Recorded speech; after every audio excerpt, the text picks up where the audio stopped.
I think life does exploit all of us in one way or another, and I think we're all Yeah, dealing with, to use the the zeitgeist word, trauma that happened in the past, either from whatever, from family, from friends, from your job, from being hit by a car when you're a kid, like all of these things, and that may lead us to be feeling unsafe and harder to make these connections, to be around people, to because I think to feel love, you have to also be able to show love.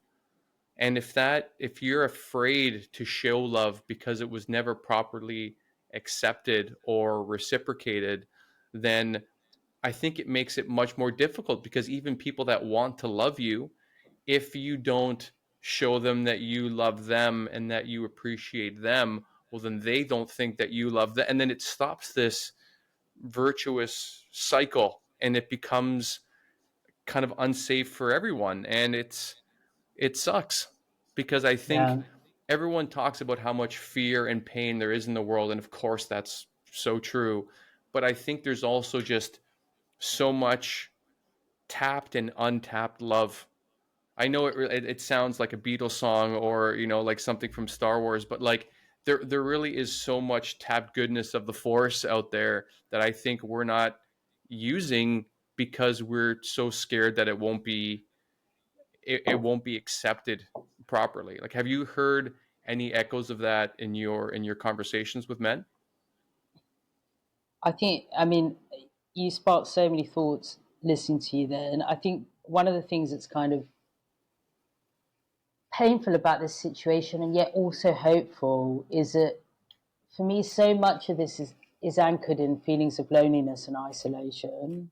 That for me Right. is often the sort of heartbeat of distress. And there may be lots of different um, reasons why somebody is feeling that way. But ultimately, that's kind of if it were a chord on the piano, that would be one of the key notes, this notes of isolation and loneliness. Right. And then I think, when we talk about diseases like cancer, for example, and the number of people that die from it, and we don't have a cure for it, and so we have to live with those deaths because we're at the limit currently of what we know about what can heal it. Right. But with something like suicide, when one of the drivers of it is loneliness, and there is an abundance of human beings on this planet, an abundance of those who are good and loving and caring and want to be of service for others and support others. The medicine exists in some way. I'm not saying that completely resolves someone's distress, but it can certainly help soothe it in moments. And so for me, there's something sort of so tragic and hopeful about that at the same time. Um, I think there's something that we haven't spoken about so far that is really important is childhood experiences and how those can shape our thoughts and feelings about self or shape our understanding of emotions or our ability to regulate our emotions or our ability to perceive others as safe or not. So we've been doing some studies at the moment looking at childhood experiences and how they um, relate to male risk. And so, for example, something like bullying comes up so often.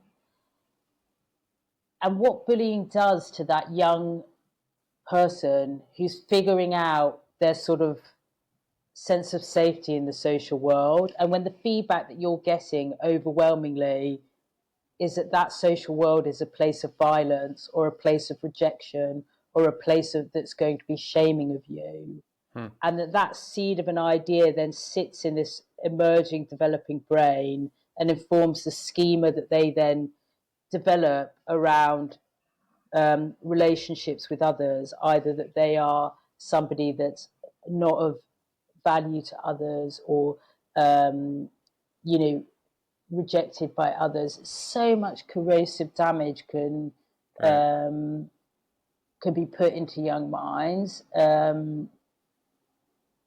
Similarly, we found a risk factor in relation to having men who are suicidal who experienced emotional neglect and emotional abuse. which I found really moving, because I think for boys who were denied some aspects of emotional care in childhood, where do they then get it as adults? In the Right. same way, you know, going back to all the things that we've spoken about before, about like the emotionality often of female friendship and the care and love and intimacy and support that exists there.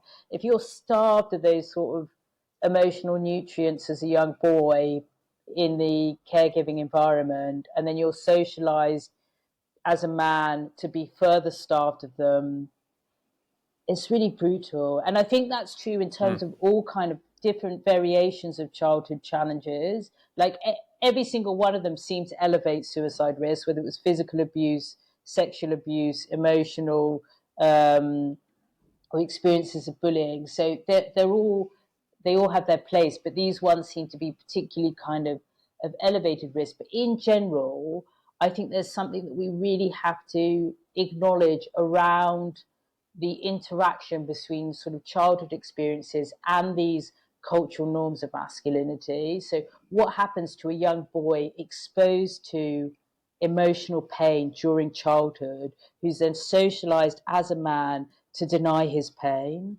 Like for me, that's kind of a double jeopardy of Right. brutality and isolation that's then inflicted um, upon men.